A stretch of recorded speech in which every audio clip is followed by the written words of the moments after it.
Okay, hello everybody. This is Dr. Ronald Brown, Ron Brown, any call me, and I'm delivering a lecture today on a very important person in American history and African American history and African history, and that is Marcus Garvey. Marcus Garvey was one of those people during the Harlem Renaissance and before and in the 1920s and after who tried to give African Americans a unique identity. Don't forget, at the turn of the century, World War I and after, African world was divided. Africa itself was still colonized by Europeans. The Caribbean, his home in Jamaica, was a British colony. The Americans in the American South were under apartheid, as it were, discrimination, racism, sexism as well, and every other problem that marked the segregation in the South. Well, he recognized all these problems and was one of the very first people who took seriously the predicament of African Americans, which everybody well knew, but seriously tried to do something about it. In fact, when he died in 1940, he was considered the father of the civil rights movement, the father of the African identity movement. So once again, this is our outline. Early life, the founding of the UNIA, the Universal Negro Improvement Association. Social reform, the need for improvement, whether they were Africans in Africa or Brazil or the United States or Jamaica or Puerto Rico, the African community needed improvement.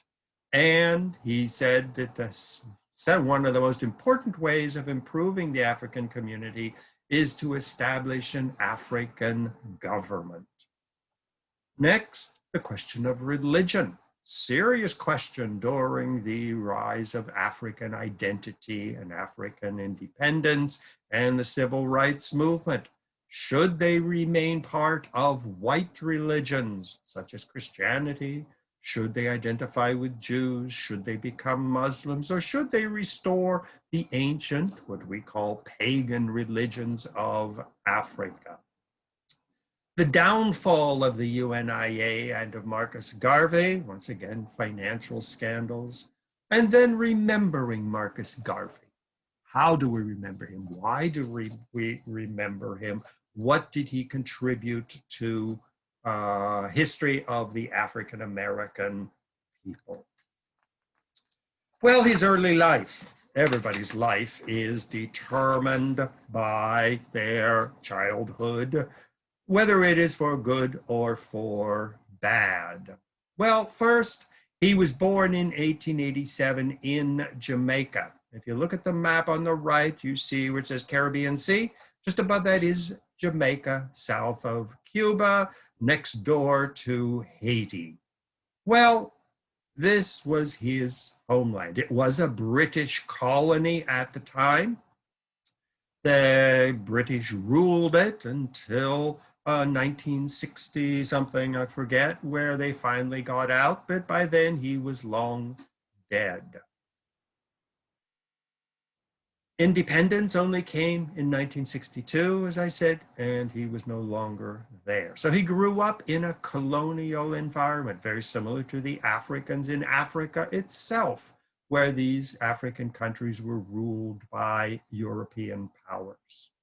Jamaica was noted as a sugar colony, like Haiti, Dominican Republic, Puerto Rican rum, and all of that. Jamaica was heavily populated by African slaves who were taken over by the British, first by the Spanish and then by the British, to raise sugar, molasses, sugar cane for your tea, and of course, rum and other alcoholic beverages. Well, Marcus Garvey was not a sugarcane slave or liberated slave or agricultural worker. He was trained as a printer. printer of books, newspapers, magazines, and other things like that, which was a job which required a skill. He had to know how to read and write, how to compose an article, print it. It was a scientific job, printing. Today we just push a button and we print out what we need, but back then printing newspapers and books was a very highly skilled job. So he was part of the upper class, some might even say the upper middle class. And being an educated person with his own business, he had the ability to travel. He went to England, the ruling power of Jamaica. He's traveled in Central America in 12 to 14, where he became acquainted with the situation of Africans in the colonies of the Caribbean, in South America, and even in England. 1916, he moved to Harlem, where he lived for the better part of his life. Eventually, he was expelled from the United States, and after a brief time in Jamaica, ended up dying in London. So a very interesting career, to say the least. Now, when he moved to Harlem, Harlem was the center of African culture. It was the largest Black city in the world, not just the United States. It was also a cultural center for the African community from all over the world. And so it was attracting more and more Africans. Well, upper class New York African Americans were the first to move to Harlem in the late 1800s and early 1900s. And these were Dutch and English slaves who had gotten their freedom in 1829 and had established churches such as AME Zion, Abyssinian Baptist. They had established their clubs. They had their own organizations. They had their own schools, their own newspapers, their own businesses. They had doctors and lawyers. And they were the first ones to move to Harlem when it was gradually being opened up for Black settlement in the very late 1800s. Well, this rise of a new African-American Mecca. Mecca, of course, you know, is from Islam. It's the sacred city that all Muslims are required to visit at least once in their life, if at all possible. Both a pilgrimage site and the site to visit, even to live. Well, Harlem, as it grew with Black population, Black people from places like Boston, Philadelphia, and other cities in the North started moving. W.E.B. Du Bois moved there from Boston. And other educated Blacks started moving there, where they became writers, artists, successful people. Upper class Blacks from the Caribbean islands, like Marcus Garvey, like Arturo Schomburg from Puerto Rico, who were educated, skilled, had some money, and were getting tired of the constant revolutions and poverty and corruption of places like Haiti, Dominican Republic, Cuba, Puerto Rico, and the other islands. And finally, the massive migration from the American South. We're talking here of millions of young African Americans from the rural South, as well as the cities of the South, got tired of discrimination, of lynching, and started moving north. And every city in the North, beginning in the late 1800s and early 1900s, ended up with a large African neighborhood, or some would say ghetto, Harlem being the largest and the most prosperous and the most famous. Well, Marcus Garvey, while he was still in Jamaica, established the UNIA, Universal Negro Improvement Association, founded in 1914. And as the name suggests, every word has meaning. Number one, it was universal. meaning his organization was not going to be for African Americans or Jamaican African Americans, but for African Americans, for Africans in Africa, Africans in Jamaica and the Caribbean, South America, and Europe. It was universal, worldwide, wherever Negro people lived. This was an organization for them. Now, the word Negro, he chose that. He could have used African American, he could have used Black, he could have used any other possible words, he could have used colored, but he chose Negro. Negro comes from the Latin for Black. In Africa, we have a country called Niger. There's another country called Nigeria. Negro is derived from the same thing, as is the N-word. These are all derived from the word for Black. So his was not a religious definition. It was not cultural. It was not African Americans or Brazilian Africans. It was anybody who was Black. The goal was improvement, economic improvement, get ahead, get advanced, get economic power, social improvement, get education, get organized, religious improvement. What is a unique form of African religion? And cultural improvement, artists, musicians, poets, writers. This was a way of improving the society. And finally, it was an association, meaning it had a president, it had leaders, it had branches. The only way African Americans and Negroes in general were going to improve their situation, according to Marcus Garvey, was to get organized. Well, the situation of Africans around the world needed improvement. That is no question. In the American South, there was discrimination, racism, Jim Crow, lynching, the whole works. Latin America and the Caribbean, even if the countries became independent, such as Central America, they were still being ruled by a white Spanish upper class. And in Africa in 1914, the only independent African countries were Ethiopia on the right, the white country, but even that had fallen, it would eventually fall to an Italian occupation. But in 1914, it was still independent. The blue areas were all British colonies from Egypt down to South Africa. The French had a huge area from North Africa going down. The Belgian Congo, tiny little Congo in Europe, had a giant colony in Africa. The Germans had German East Africa, Namibia in the south, and up beside Nigeria was Cameroon, where I spent a winter many years ago. Ethiopia, I spent January a couple years ago. So the African situation was not good in 1914 when he established the UNIA.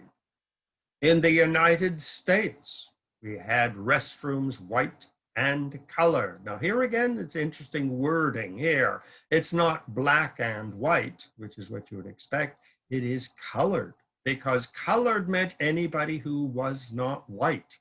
So in the South, if you were Black, of course you were colored. If you were Hispanic, you were colored. If you were Italian, you were considered colored, because most of the Italians came from Southern Italy. See the Rex Theater, one for colored people, one for white people. You see the Ku Klux Klan burning crosses, a way of keeping people in their place. At the bottom, you see South Africa, white troops ruling over, dominating and exploiting millions of Black people. South Africa, we see end apartheid. That was a South African form of racism. And South Africa was the last country in Africa to become independent. The whites and under the British and the Dutch ruled with an iron fist. and fought until the 1980s when finally the whites surrendered power and there was majority rule in South Africa. So the goal of the UNIA was the unity of all Africans, wherever they were. This is called the African Diaspora. The diaspora is all those people of a particular country who live somewhere else. We talk about the Puerto Rican diaspora, all the Puerto Ricans living in New York and the United States and Mexico and even Europe. We talk about the Jewish diaspora, the Jews scattered around the world, exiled from their homeland in Palestine. We talk about the Russian diaspora, Russians living all over the United States and South America. Well, the African diaspora was based on slavery, all the millions of slaves taken to the Middle East, to India, to Europe, to North America and South America. So the goal of the UNIA was to unite all the people of African ancestry of the world into one great body to establish a country and government absolutely their own. So the goal was to unite all these people and establish some kind of formal government. This was really his major goal, to make them aware that they are all part of one people and they should have one government wherever they might live. Now, Marcus Garvey was not just an organizer, but he had a strong philosophy. And here's one of his quotes. He said, "A people without the knowledge of their past, history, origin, and culture is like a tree without roots." He said universities should have Black studies programs. People should study the history of Egypt, the Black influence in that country, Ethiopia, the first Christian country in the world, Swahili civilization, Niger civilization. People should learn their history. Said African Americans in the United States are lazy. They're not interested in going to Africa. They're ashamed of their African past. And he was a father of Black pride. The phrase which became very popular later on was "Black is beautiful." He would go up to Black women and say, "Why are you straightening your hair and dyeing it blonde? Are you ashamed to be of African background?" He would go up to men and said, "Why are you getting your nose fixed so you can look like you're from England or Germany?" Severely criticized African Americans for bleaching their skin to make themselves even lighter. And so he said, take pride in how you were born, in how God made you. Don't try to become a white woman or a white man. Now, of course, there was a lot of backlash from this. A lot of the women said, well, I won't get a job unless I do everything I can to look white. And people don't want a big afro haircut and they don't want a big nose.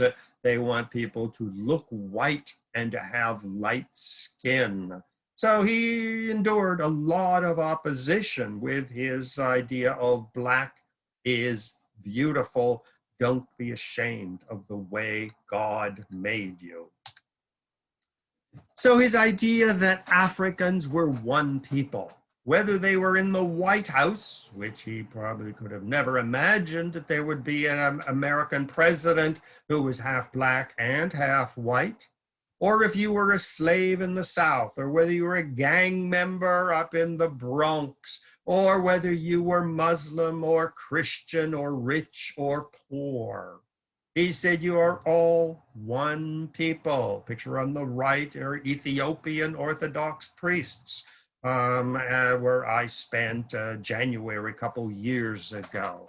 So this was what his goal was. We are all Africans and we must get united. Central was his teaching that Africans should study the history of their people. whether the black dynasties in Egypt, the mixing of white, Middle Eastern and black people, Ethiopia up in the mountains, the first Christian country in the world going back to the years 300, Swahili along the coast from Somalia down to Mozambique through Kenya and Tanzania, with shipping back in the Middle Ages going the whole way to China. Mali on the left, you see the country of Mali and Niger, the great civilization along the Niger River. And Zimbabwe down in the south, that light blue country in the middle of Africa with its ancient stone cities, a marvel of architecture and ancient civilization. So his organization were for black people, stressing racial unity, their common African culture. Even if they'd never been to Africa and knew nothing about Africa, he said, learn about your history. The roots of African culture is in Africa. It's not in London or Paris or Brazil. It is in Africa. We are the diaspora, unites all Africans, whether in Africa or in the diaspora, and that Africans, like every other people, had a common destiny. Improve this people, restore their greatness, achieve independence. So his association means get organized. Political organizations form political parties, branches of the UNIA in every city. Economic organizations open up black barbershops, black grocery stores. If you go to a white store, who is earning the profit from your purchases? White people. So establish black stores and keep the money in the black community. Educational organizations, make the kids go to school, make them study, make them go on to college, establish colleges if they can't get into white schools, and get education and success. Religious organizations, he firmly believed that religion was the basis of a strong society.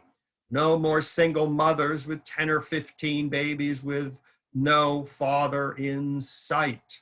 He believed in a mother and a father raising the kids, the strength of the black family. And social organizations, clubs, schools, other organizations, sports associations, to get the people organized. So he believed very much in self-reliance. That means don't sit around waiting for Washington to come riding to the rescue. African Americans must get organized.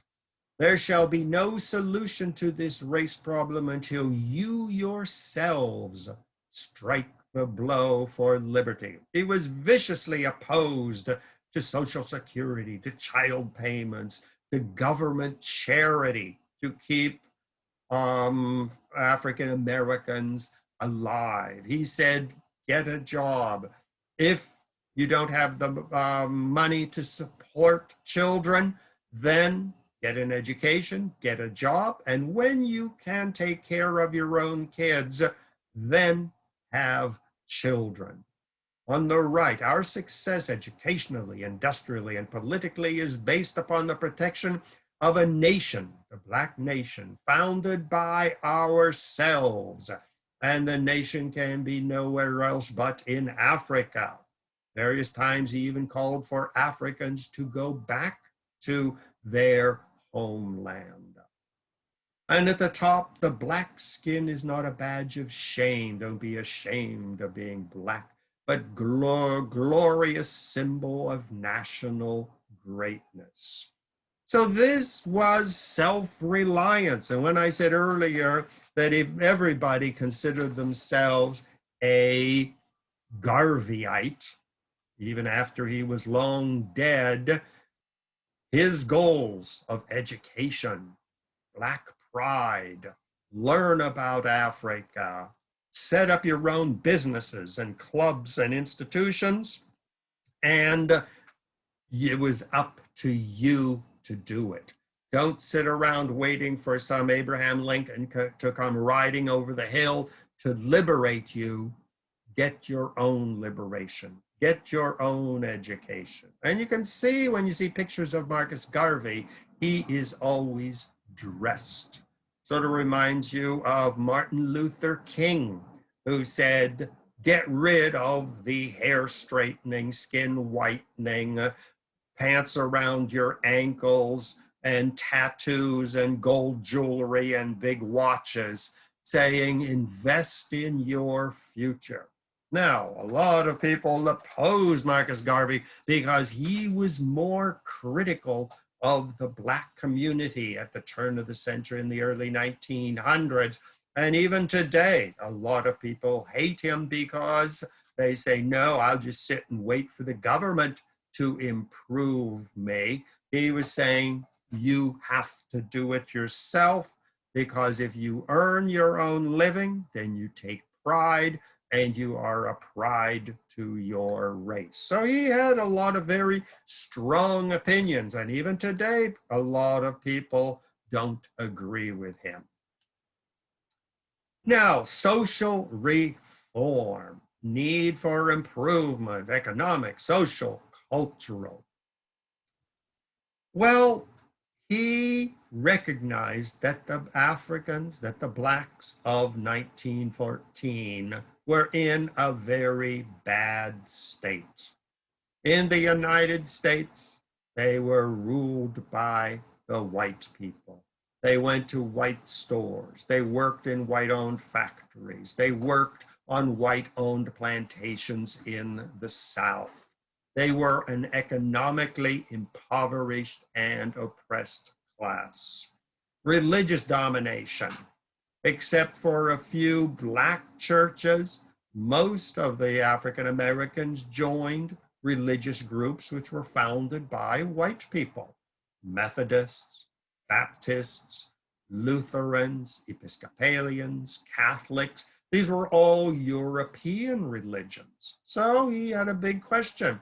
How do we get religious independence? He recognized that African Americans were culturally inferior. They spoke the English language. They went to English language schools. It was only during the Harlem Renaissance, which he welcomed, where African culture flowered for the first time. Gospel music went out of the African American churches and spread across the country. Jazz, great cultural invention of the African American people in New Orleans and spreading to the north. So in this one area, the Harlem Renaissance, which Marcus Garvey experienced in Harlem, showed that there were African American poets and novelists and singers. Social disorder. He believed that the African American family had really deteriorated to a woman with kids, and the men had no sense of responsibility for their own children or wives. Street gangs were a constant problem in the urban ghettos, robberies, drugs. He clearly recognized that the community needed a lot of improvement. Educational backwardness. There were some African American colleges and universities, but the white schools in New York and the other major cities gave little resources for the predominantly Black schools, and it was even worse in the South. Racism was rampant in America with the Ku Klux Klan, in Europe and in Latin America, where the colonial white elite still ruled the countries. And of course, the situation was even worse in Africa, where 90% of Africa, 97% of Africa was still ruled by European colonial powers. So when he said improvement, he clearly recognized that the African American community needed improving. Well, central to his personal self-image, as I mentioned earlier, you never saw him going around in shorts and a t-shirt. Just like Martin Luther King, you never saw him dressed like a slob. Self-image was extremely important for Marcus Garvey, and he encouraged all of his followers to dress well. And he said this image would counteract the image, as you see on the left there, of the waiter in a restaurant, or farm workers, or a doorman, workers in a factory, nannies taking care of white babies, saying these were all images that people had of blacks, which led to inferiority. I mean, it's only today that you have black airline pilots, black bankers. You have blacks who are not the doorman in a building, but rent an apartment. So he said the self-image of blacks, black pride, had to take center stage. And even today, when you see the typical gangs of blacks, the hoods dealing with drugs, blacks being carted off to jail, covered with tattoos and more watches than his arm can hold, he was extremely critical of the image, saying blacks should dress well, get an education, and take some pride in their appearance. Once again, very controversial. A lot of people said, well, you just want to dress like a white man, but he said, I dress with pride. Establishing a government, his central goal, get organized. He's the one who came up with the red, the black, and the green African flag, which you still see today flying in African American neighborhoods. Rastafarians adopted these colors. Red for the blood of slaves that was shed, black for the black skin, and green for the green jungles of Africa. So he established a provisional government. Now, provisional means temporary until we get our independence, and he was the provisional president of Africa. And so here you see a badge which people would wear, and with pride, to say that they were on their way to achieving independence, whether it is independence from whites in the United States and the Caribbean and the South America, or a freedom from colonialism in Africa. This was step one in getting organized, having a flag. Now, of course, that was just step one, but having a flag and having a temporary president, if only temporary, this is how governments begin. Every country has a flag. Every country has a king or a president or a dictator. So you have leadership and you have the first symbols of a united Africa. The African national anthem, once again, hearkening back to Ethiopia, talking about the children of Ethiopia calling their children from the distant seas. Jehovah the Great, God the Great, has heard us, that's supposed to be, and listened to our sighs and tears. And then the refrain, advance, advance to victory. Let Africa be free. Now remember, when he says Africa, he means African Americans, the Caribbean, South America, wherever Africans live. Advance to meet the foe, to meet the enemy, with the might of the red, the black, and the green. And on the right, he talks about the leadership of Jehovah that inspired the Jews to get their independence and escape from slavery in Egypt.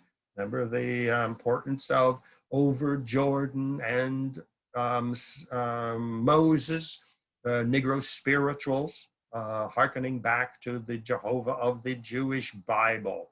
Again, Ethiopia shall stretch forth her hand, by thee shall our fetters, our chains be broken.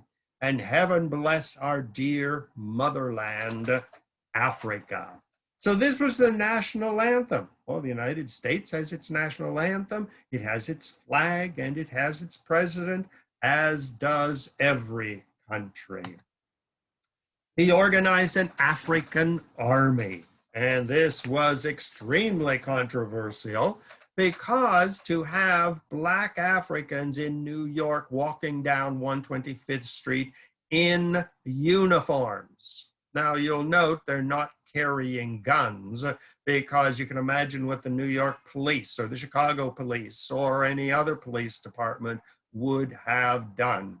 But it was important to see Marcus Garvey there in his uniform as provisional president, to see African men and women in uniform, once again marching, forming an army for this new nation. Now, of course, a lot of people just laughed at him. They thought, my God, this is totally ridiculous. But when the African people of Harlem and elsewhere saw these regiments of this African army, they saw Marcus Garvey in his limousine with his government, with his well-dressed leaders. This inspired many young African Americans to say, well, get away from drugs, get away from living the wild life and alcohol and gambling, and join a greater mission, accomplish something for the Black people of the world. He established the Negro World in 1918, one of the very first and most important newspapers. The Amsterdam News was founded in Harlem just before the Renaissance in 1909. Once again, the New York Times was not too concerned about what is happening in the African world. They pretty well ignored it. It wasn't news. But the Negro World and Amsterdam News informed African Americans. It educated them about what was happening in the Negro world, whether it's the United States or Africa or Latin America. Later on, 1945, you had other magazines such as Ebony, but it was the Negro World, even the name, Negro World, the universe of Negroes, really had a powerful influence on educating African Americans and other people about what was going on in other countries. He organized giant parades, and here we see one of his parades down 125th Street in 1924. Once again, look at the way the people are dressed. No wrists with 5 gold watches, no gold chains, no tattoos. Dress for success, dress for respectability, accomplish something, look like you are the president of a banker, and you just might become a banker. Dress like you own a restaurant, and you just might one day own a restaurant. Positive thinking, dress for success. Now, once again, this was a powerful statement. I mean, who knows what these guys were doing on a work day? Maybe they were doing maintenance in a building or collecting trash or doing some other type of menial dishwashing job in a restaurant. But when it came to Marcus Garvey's march, they were in their Sunday best with their hats spanking clean, marching for a cause. And this inspired young African Americans during the Harlem Renaissance, during the Roaring 20s. There's more to life than going to a bar and getting drunk or becoming a criminal. Join this forward-looking, inspirational movement. And continuing on, in 2004, they would have more parades. The Marcus Garvey Community Parade. Here we see a poster of 2004. And the UNIA continued to be a very effective organization for organizing and mobilizing African Americans, even after he was kicked out of the United States. Another central pillar of the UNIA was economic independence. As I mentioned, if you spend your whole time working for a white business, you might get your salary, but who's getting rich? It is the person who owns the factory. If you only go to a McDonald's or a white-owned restaurant, you get your hamburger, you get your dinner, but who is making the profit? It is Mr. McDonald. So he firmly believed that only through economic independence would African Americans ever achieve economic and political success. So, as you can see in the poster on the right, patronage your own industries. Fellow members of the Negro race, why not support your own industries and help us to find employment for your race? And this was an advertisement for one of the things, for example, steam laundry. Why go to a Chinese laundromat? Build your own. Tailoring and dressmaking. Pub printing house, grocery stores, restaurants. These were all small businesses that he encouraged. He helped them establish restaurants so that you keep the money inside the community of Black people. Buy Black was his big slogan. Keep the money inside the community. He established the Black Star Line, which eventually ended up going bankrupt and causing him a lot of problems, and in fact causing him to be arrested and expelled. But still the vision of Black-owned ships exporting from Africa, bringing products to the United States, linking the African world, whether it's in Europe, Africa, the Caribbean, or South America, or Harlem. Here again, it was a symbol of economic success. 1948, after he was long gone, the Carver Bank, the largest Black-owned bank in the United States. And it says, reinvests over 80% of its deposits back into the community. So you can imagine in 1920s, if a Black person would go to a white bank or a Jewish bank and say, I want a loan to open a restaurant in Harlem, that person wouldn't get more than 2 minutes before he would be shown the door. Whereas Carver's Bank supported Black businesses. And it exists until today, the largest Black-owned bank in the United States. He organized liberty halls all over the country. These were a type of political halls, educational centers, resource materials, and a way to get young people involved in the UNIA, hiring people to teach, giving them educational opportunities, and organize them. They established parades and demonstrations all across the United States, as well as Jamaica, Central America, and Europe.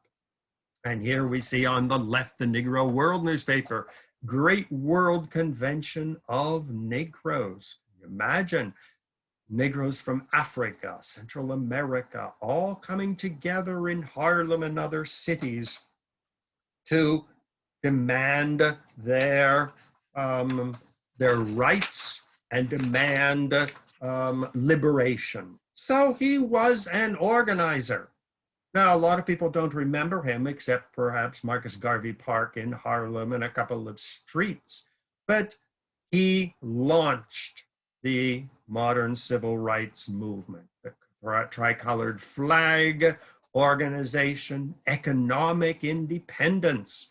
All of these inspired Martin Luther King. They inspired the Nation of Islam, Malcolm X, and the other civil rights leaders all considered themselves inspired by Marcus Garvey's great vision. Now, the question of religion is extremely important for Marcus Garvey. African Americans had joined predominantly Christian churches. Baptist, Methodist, even if they established their own, it was always Abyssinian Baptist Church in the Baptist community, or AME Zion African Methodist Episcopal Church. These were all white-ruled, white-founded churches. In Africa, the Christian missionaries and Muslim missionaries had basically taken over most of Africa, and the ancient African religions, the animist religions of spirits and trees and plants, was largely being eliminated. In Latin America, you had a unique form of African religions where you had African religions merging with Catholicism. In New Orleans, you had voodoo. In Haiti, you had voodoo. In the Spanish colonies, you had Santeria. In Brazil and other countries, you had unique forms of African religion which merged elements of Judaism or Islam or Catholicism or Protestantism with their African roots. Some people called for a return to the tribal religions of Africa. Some young scholars in Harlem went to Africa to study the religious roots of their ancestors and said, maybe it's time to get rid of all of these white Christian, Jewish, and Muslim religions and establish our own. So the Africans during the Harlem Renaissance were not only looking for social and economic and political independence, but there was a very strong search for an authentic, an original, a unique African religion. Now, there were many religions in Africa.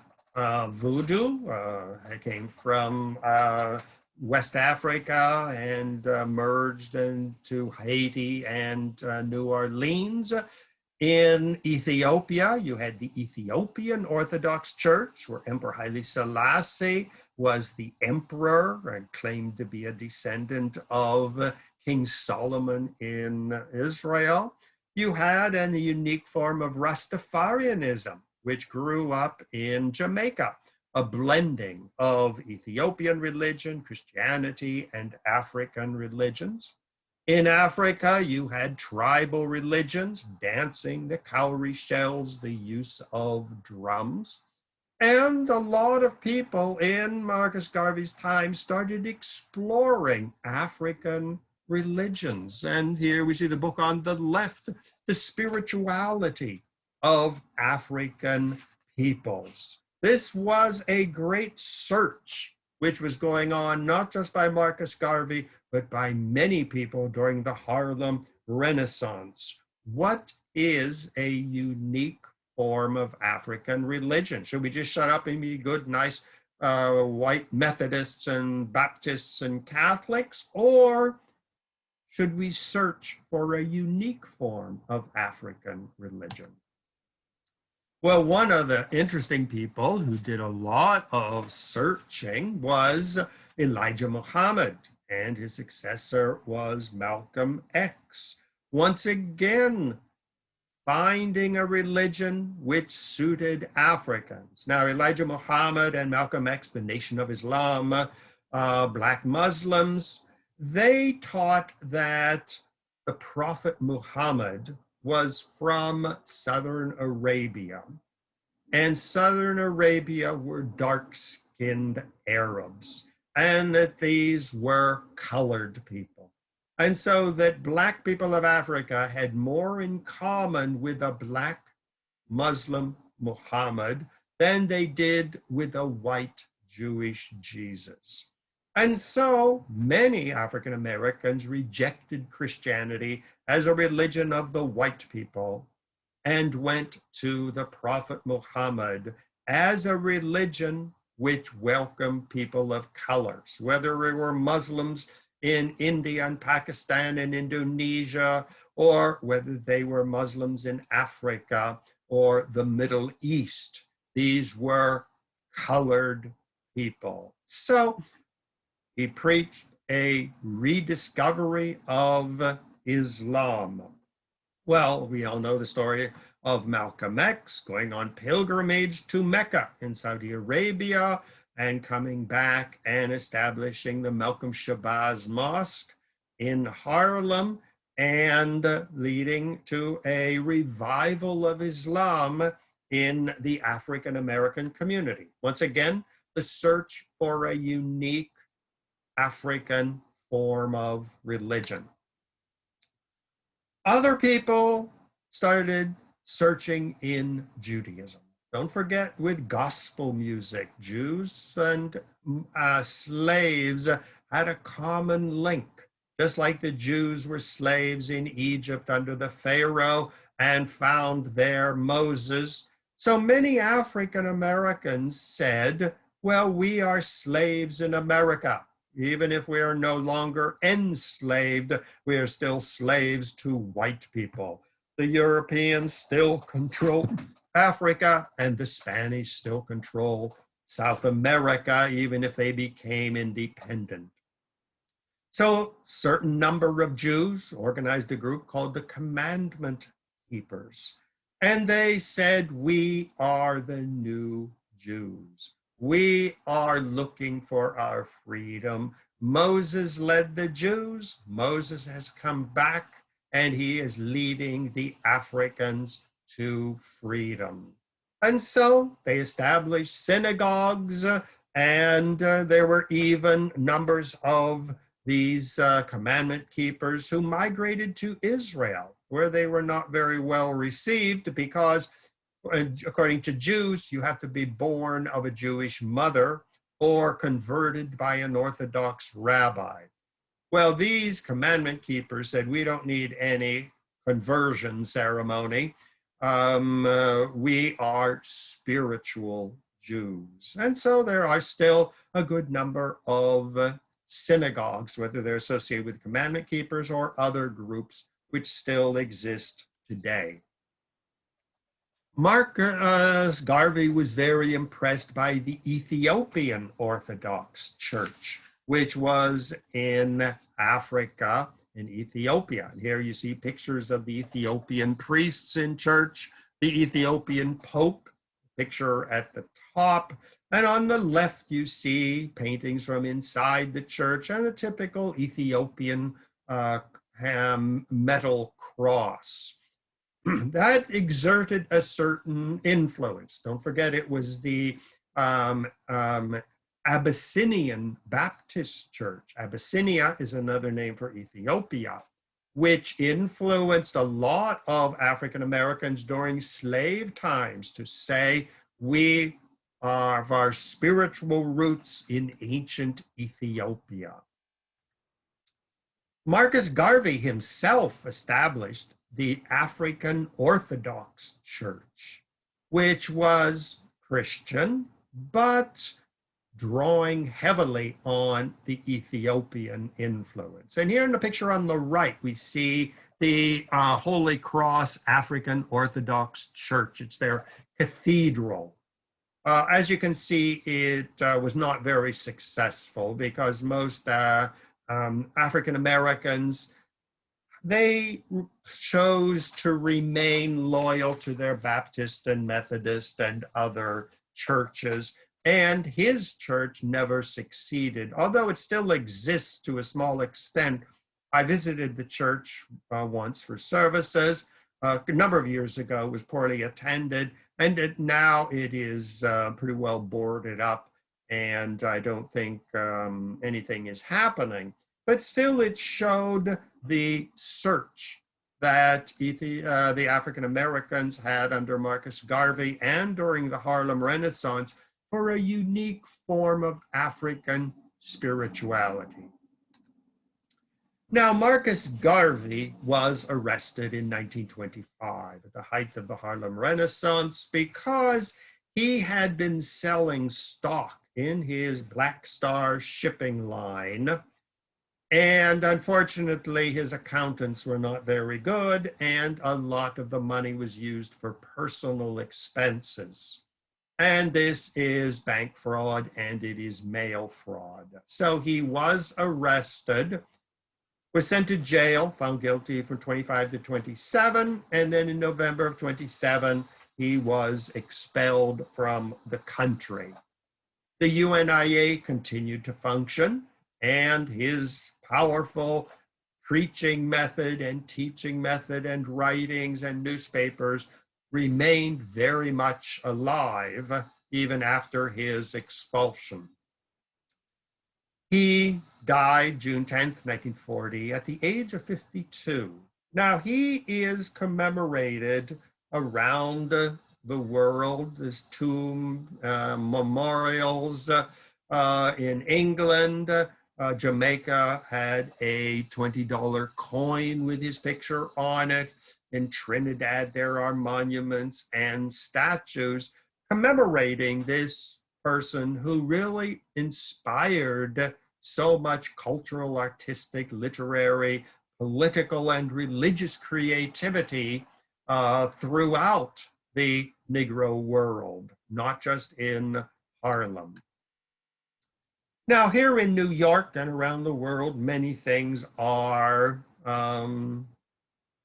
named in honor of Marcus Garvey. On the left, we see Central Park, and we see the Marcus Garvey Park, which is one of the largest parks in Harlem. We have the Marcus Garvey School in Brooklyn, PS 44, showing again his enduring influence. Marcus Garvey Village and Boulevard in Bed-Stuy, typical way of New York commemorating great people by naming streets and boulevards after him. This is in Bed-Stuy. So Bed-Stuy, a large African-American neighborhood. Well, we are all Garveyites, became very much part of the Black revival. Whether it is the cultural revival of the Harlem Renaissance, and then eventually the civil rights movement, the religious ferment that took place with the Nation of Islam, the Commandment Keepers, and other people, everybody looked back to some aspect of Marcus Garvey's work to inspire them. So that's why it's a true appraisal that we are all Garveyites. The unity of Africa. Many young African Americans go to Africa. They take courses in African American history. Colleges only had courses such as African American history due to the influence of Garvey and people like Arturo Schomburg, who started collecting information on African civilizations and building libraries, publishing books. Negro pride, pride in being Black, Black hair, Black skin, Black culture. Central was economic empowerment, building African businesses, becoming professional people, doctors, lawyers, accountants, engineers. Political power. I mean, today, African Americans exert a lot of political power. as I'm speaking, we're moving into the election of 2020, where the African American vote will be the swing vote in many, many states.